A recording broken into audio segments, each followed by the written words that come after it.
start with making a copy of the previous Lesson 8 project and renaming it to Lesson 9. If you are just joining the course, you can download the previous project from statemachine.com/quickstart.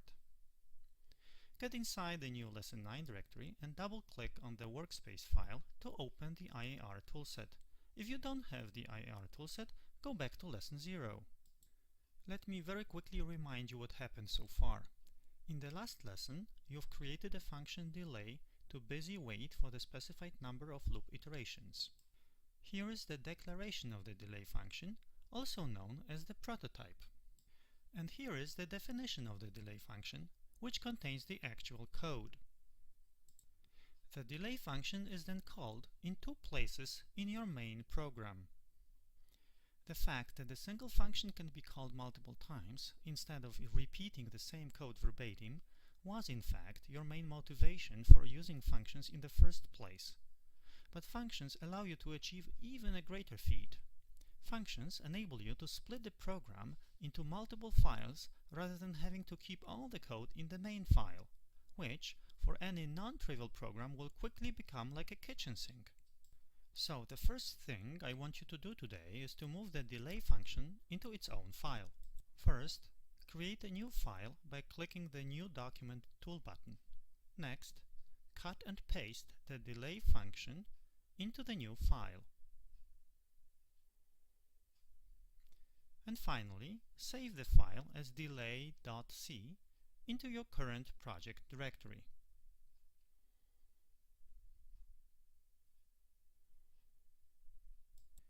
At this point, the file exists on the disk, but it is not yet part of the project. You need to add the file to the project by right-clicking on the project and choosing the Add and Add Delay.c pop-up menu.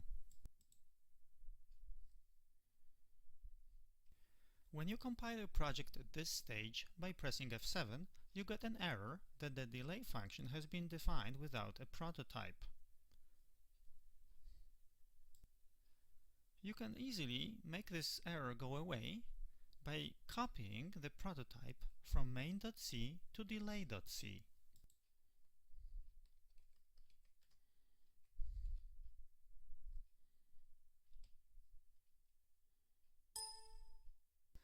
But this is a very lousy fix, because now the repeated prototypes can very easily become different if you change one and forget about the other. This is just one example of violating the DRY principle, do not repeat yourself, which I hope you remember from the last lesson. The right solution is to place the prototype itself in a separate file, which you could then include in all files that call the delay function. As before, create new document and cut and paste the delay function prototype into it. Save the file as delay.h header file. Now you can include the delay.h header file in main.c and in delay.c instead of repeating the prototype code.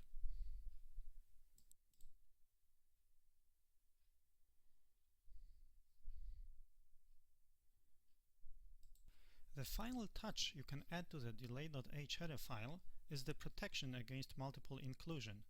Such automatic protection is useful because header files can include other header files, which can easily lead to a situation when a header file can be included more than once. In fact, most header files provided in various libraries, such as the lm4f.h header file, contain this sort of protection against multiple inclusion. This is achieved by means of the C preprocessor as follows. At the top of the file, you have the #if not defined preprocessor directive, followed by the mangled name of the file. There are many conventions of mangling the name. Here, for example, you see two underscores prepended and appended to the capitalized file name. The idea here is that this macro is not defined initially, so the preprocessor will go beyond the #if_endf directive the first time. However, the next line defines this macro so that it is defined from now on. Therefore, should the header file be included again, the preprocessor will not go past the if not defined directive and the body of the file will be skipped, up to the matching and if directive.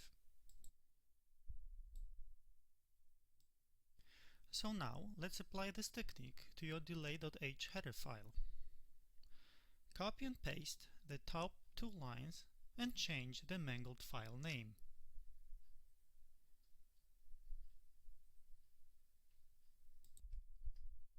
Don't forget to provide the matching pound and if directive at the end. In quick summary, you've just learned about one of the most powerful features of the C programming language, which is the ability to build programs from separately compiled source files. This ability, which is enabled by the use of functions, is critically important because having a complete program in just one file is both impractical and inconvenient. The way a program is organized into files can help you understand the overall structure and enable the compiler to enforce that structure.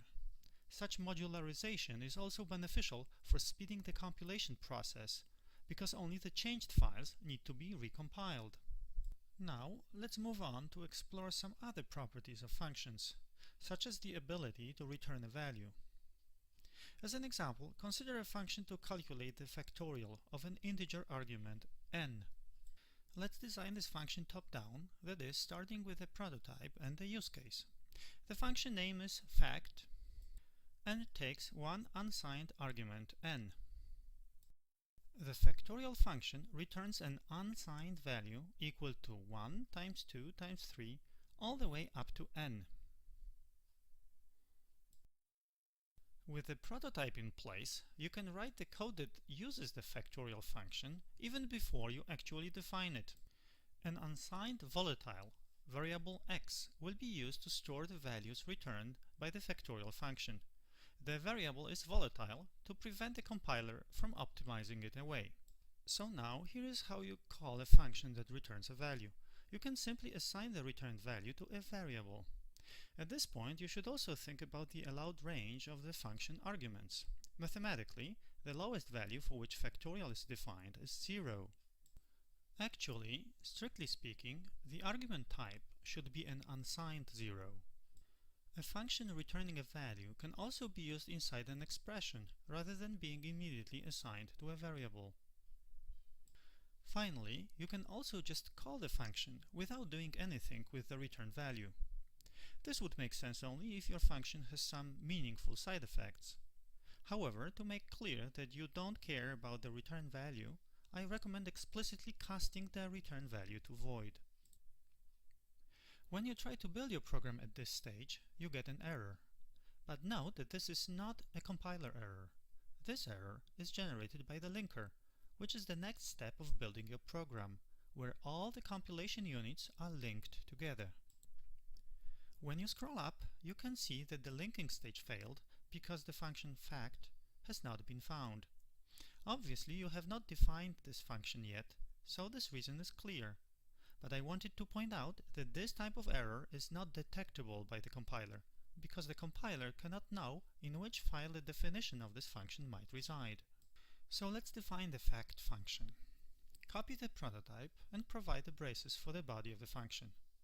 Before writing the actual code, you might want to brush up on your math by writing the mathematical definition of factorial in a comment. In fact, there are two definitions, iterative and recursive. For this exercise, you will use the recursive definition, in which the factorial of 0 is 1, and the factorial of n is n times the factorial of n minus 1 for all n's greater than 0. Translating this into C, you get, if n equals unsigned 0, return the value unsigned 1. Otherwise, return n times factorial of n minus 1. So as you can see, a function produces the result by means of the return statements, which are followed by numerical expressions. When you build now, both the compilation and linking succeed. So congratulations! You've just written your first recursive function that calls itself. Alright, so now it's finally the time to see how it really works. I'll run the code on the TI board to show that it works on real hardware, but you might just as well use the simulator.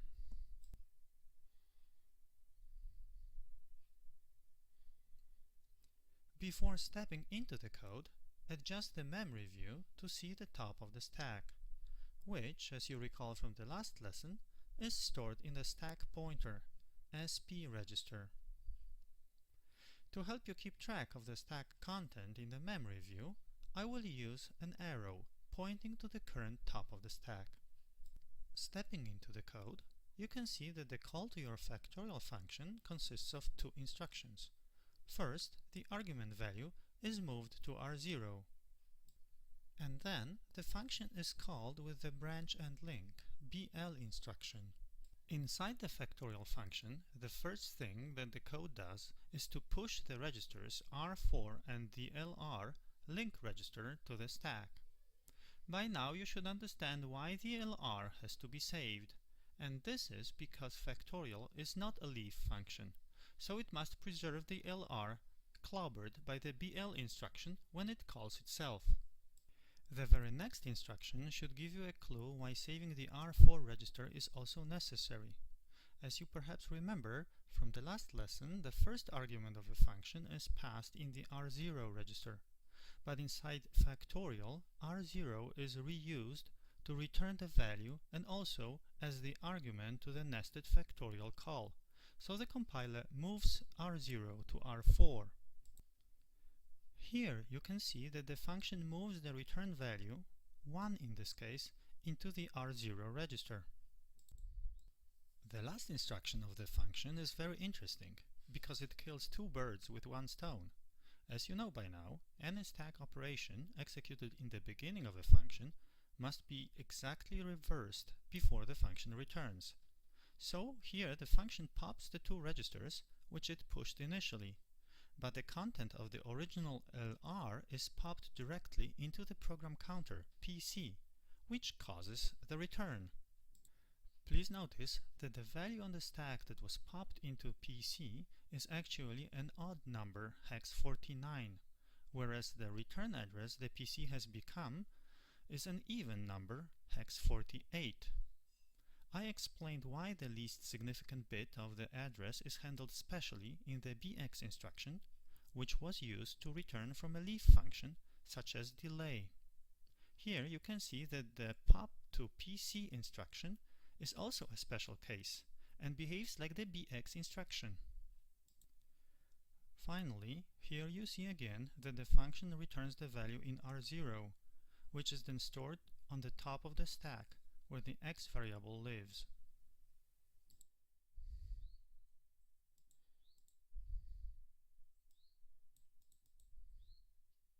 In the next call to factorial, you see that factorial calls itself. The most important observation here is that the next call to factorial happens before the previous call returns and pops the registers from the stack, so it nests on top of the stack allocated by the first call.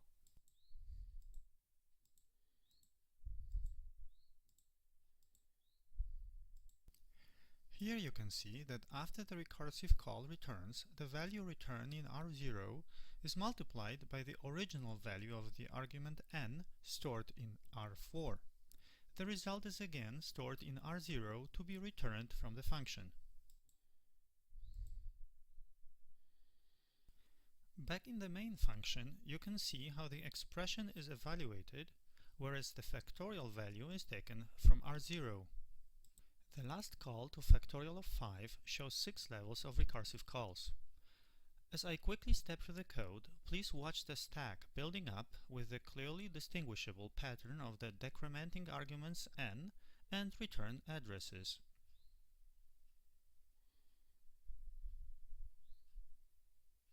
At this point, the recursive calling stops, and now all these nested calls will return, one at a time. Again, as I step through this return sequence, please watch how this causes the stack to unwind. After the factorial function eventually returns all the way to main, you can see that the result it produced in R0 is hex 78, which is 120 decimal, which is indeed the factorial of 5. The last subject I'd like to touch upon in this lesson is the function calling convention. From the discussion so far, I hope you have noticed that there must be some agreement between the caller of a function and the function being called. For example, both sides must have an understanding that the return address will be provided to the function in the LR register. Also, both parties must agree that the first argument will be passed in R0 and that the return value will be returned in R0 as well. Of course, there are many more such little agreements that all form a whole formal contract called the ARM Application Procedure Call Standard, AAPCS. The whole formal document is quite complex, and you can find it online by searching for AAPCS. Here, I would only like to mention how the AAPCS assigns the responsibilities for the ARM registers, because this will be very useful when you will learn about handling interrupts on the ARM processor.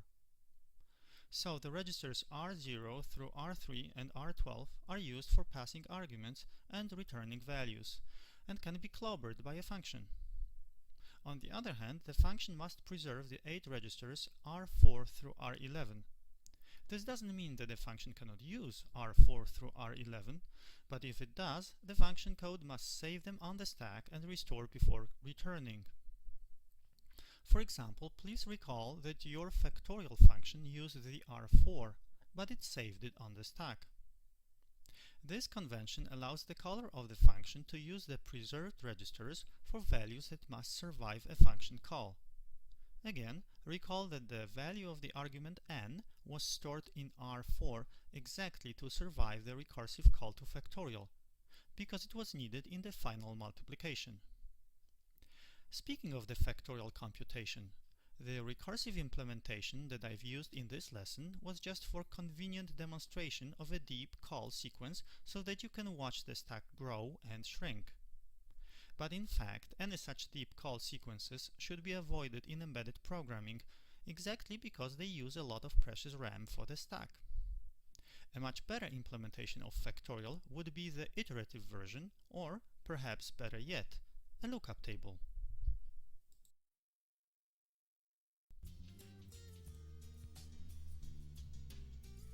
This concludes this lesson about modules, functions that return values, recursive functions, and the ARM application's procedure call standard.